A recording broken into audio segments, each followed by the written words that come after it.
Bonjour à tous. Aujourd'hui, je voudrais vous parler de la suite de jeux Domination mondiale.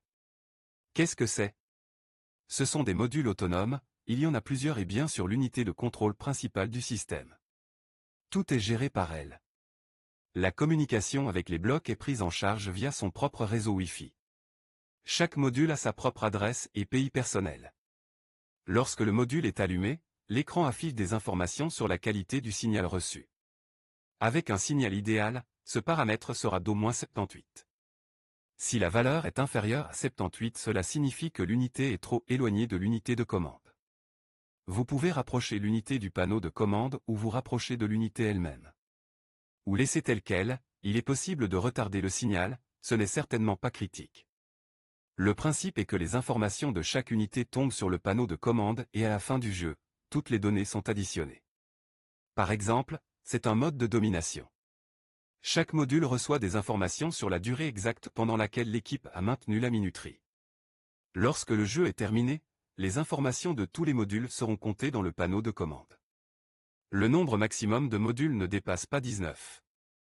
Lorsque le temps de jeu est terminé, chaque module sur l'écran affiche le temps de chaque équipe, mais pour que les organisateurs ou les joueurs n'aient pas besoin de chaque module et de compter le temps, toutes les informations sont reçues par l'unité de contrôle et résument les résultats pour chaque équipe.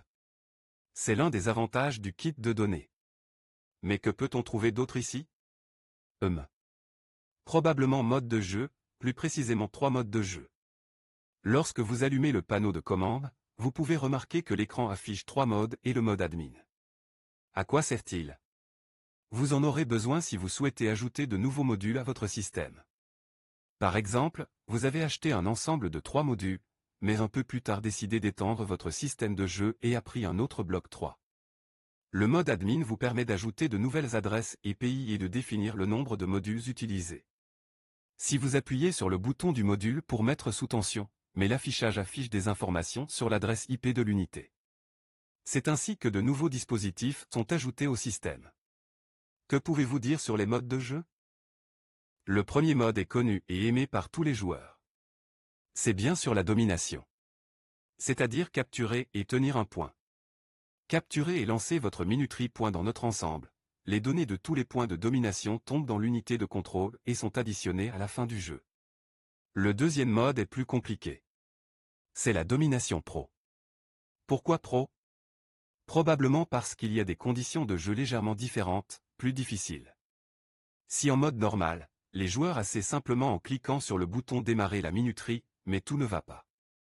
Pour commencer le compte à rebours, la commande rouge, par exemple, devra capturer tous les points. Et seulement en capturant tous les points, vous pouvez activer le compte à rebours. Jusqu'à ce que tous les blocs sont capturés, le compte à rebours commence. Par exemple, l'équipe à Campbell réussit à capturer tous les points. Que se passe-t-il ensuite?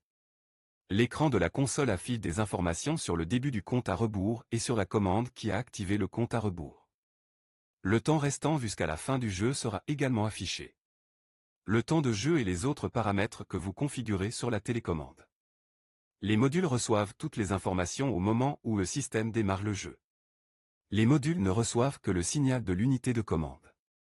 Ce principe de configuration simplifie grandement l'utilisation du système de jeu et la compréhension du principe de fonctionnement. Revenons au mode de domination de la Pro. Dès que l'équipe ennemie bat au moins un module et appuie sur son bouton, la minuterie qui a été lancée précédemment s'arrête. Autrement dit, si vous voulez gagner dans ce mode, maintenez tous les points. Troisième mode. Bombe. Comment ça marche? L'une des équipes peut activer la bombe. Il suffit d'appuyer d'abord sur votre bouton. La première pression est toujours l'activation. La tâche de l'ennemi est également de mettre vos bombes ou désactiver les bombes de l'ennemi. Lors de l'activation d'un bloc sur le panneau de commande apparaît un message sur la bombe installée. Si l'ennemi a réussi à désactiver le bloc, le message disparaît. Chaque bloc peut être activé plusieurs fois et également désactivé. Le résultat sera déterminé à la fin du jeu. Un message indiquant l'état de chaque module s'affiche sur la télécommande, c'est-à-dire que la bombe a été déclenchée ou non. L'équipe peut simultanément activer ses bombes et désactiver les bombes de l'adversaire. Le résultat final sera compté et affiché à la fin du jeu automatiquement.